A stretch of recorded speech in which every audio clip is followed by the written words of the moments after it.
Over a decade ago, when I was still rector at St. John's, Petaluma, California, I was wanting to encourage the people there to imagine having a deacon serving in their congregation. So because there were two of them at the Church of the Incarnation up the road in Santa Rosa, I decided to borrow one of theirs. And I reached out to Deacon Pamela and invited her to come and serve at St. John's during Holy Week. So she came for our Palm Sunday service and read the Gospel of the Triumphal Entry and did all the deacon stuff. And she must have enjoyed it because she came back again the next year. And then I invited her to come back a third time, and she said, well, it's now year A in the lectionary cycle, and that means we'll be reading the Gospel of Matthew, the Passion story. And I have resolved never to attend a service of Palm Sunday with the Passion Gospel of Matthew again. Because of that place where Pilate washes his hands of his guilt for the murder of Jesus, and the whole people say together as one, his blood be upon us and upon our children.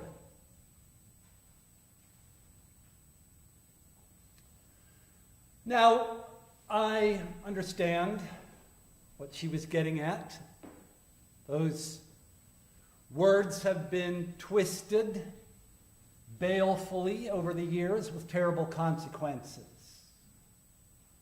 as we ought to know. But the Passion Gospels, Matthew in particular, are full of irony. Irony, a term for a literary device, which can take various forms, one of which is that words are used in a story which, from their context, one can understand have the opposite meaning of their literal meaning. Or irony can be when a situation eventuates in an outcome that is entirely different, maybe even the opposite of what was expected. Or irony can take the form of the characters in the story saying things that the intended audience of the story understands have an entirely different meaning, because they have information that the characters do not. So I think we can all probably recognize some examples of irony in the Gospel of Matthew, such as the same crowd that on Sunday was hailing Jesus and laying their garments in the road before him as he rode into the city on a donkey and its foal, should just a few days later be calling out, "Crucify him." How ironic. Or that Pilate should offer to that crowd to set free Jesus Barabbas, a notorious criminal. Barabbas, of course, meaning son of the Father, son of Abba. Abba, as Jesus himself referred to God. That the crowd should call for Jesus Barabbas to be released and for Jesus of Nazareth to be condemned.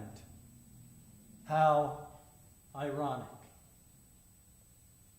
Or how ironic it is that the centurion who supervised the carrying out of the execution should make this confession at the end of the story in precisely the same terms for which Jesus was condemned to death as a blasphemer by the high priest of the people. The same terms that the chief priests and elders would later use to deride Jesus as he hangs on the cross. He's claimed to be the Son of God. And now the centurion says, truly, this man was the Son of God. How ironic. But no place in the Passion Gospel is there so much irony concentrated as in that moment where Pontius Pilate calls for water and washes his hands. First of all, because it's complete BS. Pilate, who washes his hands of guilt, immediately has Jesus flogged. In fact, the gospel says he flogs him himself. And then he turns him over to his soldiers, who strip him naked, subjecting him to sexual humiliation,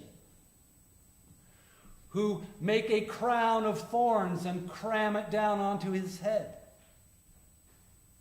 who beat him and spit on him and mock him and take him away and crucify him. As if Pilate, in washing his hands, could absolve himself of the guilt of all of that. But it's ironic for an even deeper reason, which is that Pilate is unknowingly carrying out a ritual that is commanded in the law of Moses. In the book of Deuteronomy, chapter 21, where Moses instructs the people about what they are to do if the body of a murdered person is found out in the open and no one knows who is guilty of the crime. They are to take a heifer that has never been worked out into a valley with running water which has never been plowed, and there they shall break the heifer's neck. And then the priests shall come forward, and the elders of that town nearest where the body was found shall wash their hands over the heifer whose neck was broken, and they shall declare, our hands did not shed this blood, nor were we witnesses to it. Absolve, O Lord, your people Israel, whom you redeemed. Do not let the guilt of innocent blood remain in the midst of your people Israel. Then they will be absolved of blood guilt.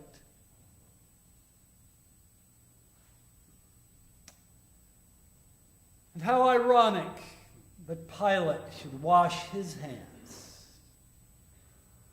not to absolve the whole people of their guilt, but only himself. How ironic that the priests and the elders of the city, who are the ones who are supposed to perform this ritual, are standing by while the pagan governor carries it out, not seeking to absolve the people of their guilt, but to stir them up to commit murder.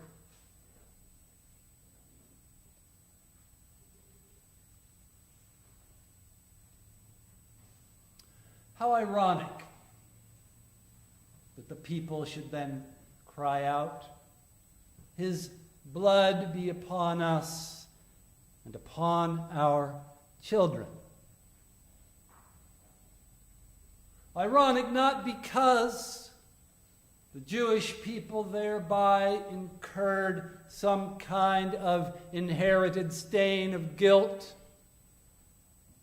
that goes with them down through the generations, as has been taught in churches for centuries, sending people forth to take their vengeance upon any and every Jew they can find for their guilt for killing Jesus. But ironic, because only the night before, Jesus spoke to his disciples about his blood at supper, when he took a cup. And he blessed it and he gave it to them and said, "Drink this, all of you. This is my blood of the covenant."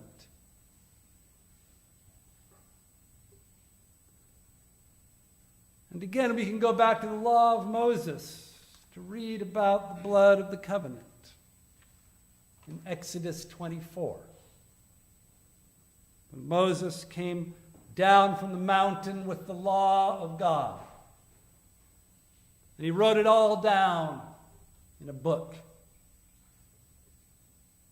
And he set up an altar and commanded the young men of Israel to sacrifice oxen to the Lord. And Moses took half of the blood and put it in basins, and half of the blood he dashed against the altar. Then he took the book of the covenant and read it in the hearing of the people, and they said, "All that the Lord has spoken we will do, and we will be obedient." Moses took the blood and dashed it on the people and said, "See the blood of the covenant that the Lord has made with you, in accordance with all these words." Jesus took a cup and he blessed it. And he gave it to his disciples and said, "Drink this, all of you. This is my blood of the covenant, which is poured out for many for the forgiveness of sins." How ironic that the people who cried out for Jesus to be crucified and said, "Let his blood be upon us and upon our children," were being not saddled with eternal guilt, but blessed with eternal forgiveness.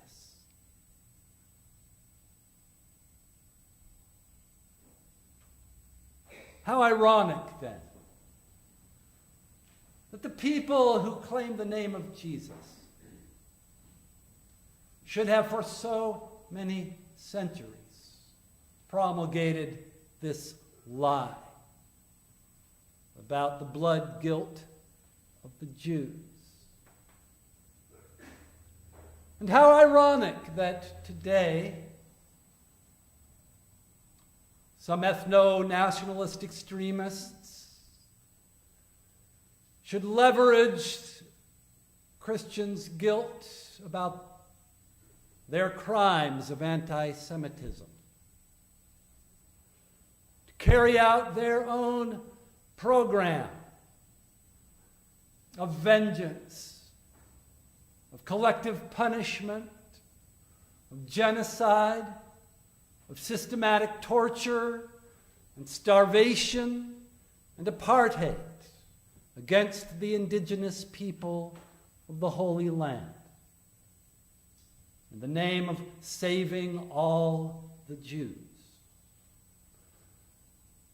How ironic that they should do so with total impunity and with diplomatic cover and military and economic patronage of ethno-nationalist extremist Christians who have their own fantasies of messianic domination of the world and apocalyptic violence, carrying out wars of aggression and territorial conquest throughout the Middle East in the name of Jesus.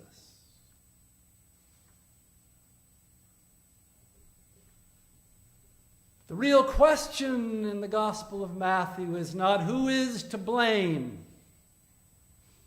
who bears the guilt for killing Jesus, but can you accept that this is the way that God has chosen to forgive the guilty?